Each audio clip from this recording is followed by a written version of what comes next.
Once there were four children whose names were Peter, Stan, Edmund, and Lucy. This story is about something that happened to them when they were sent away from London during the war because of the air race. They were sent to the house of an old professor who lived in the heart of the country, 10 miles from the nearest railway station and 2 miles from the nearest post office. He had no wife, and he lived in a very rosy house with a housekeeper called Mrs. Macready and 3 servants. Their names were Ivy, Margaret, and Betty, but they do not come into the story much. He himself was a very old man with shaggy white hair which grew over most of his face, as well as on his head, and they liked him almost at once.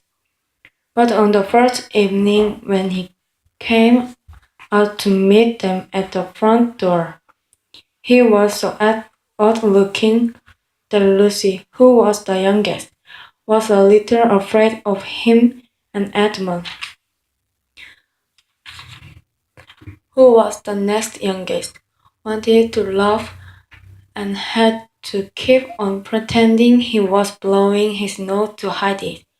As soon as they had said good night to the professor and gone upstairs on the first night, the boys came into the girls' room and they all talked it over. "We've fallen on our feet and no mistake," said Peter. "This is going to be perfectly splendid. That old chap will let us do anything we like. I think he's an old dear," said Susan. "Oh, come of it," said Edmund, who was tired and pretending not to be tired, which always made him bad-tempered. "Don't go talking like that." "Like what?" said Susan. "And anyway, it's time you were in bed. Trying to talk like mother," said Edmund.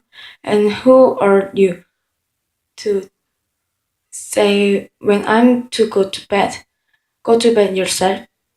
"Hadn't we all better go to bed?" said Lucy. "There's sure to be a row if we're heard talking here." "No, there won't," said Peter. "I tell you, this is the sort of house where no one's going to mind what we do. Anyway, they won't hear us. It's about 10 miles walk from here down to the dining room, and any amount of stairs and passage in between." "What's that noise?" said Lucy suddenly.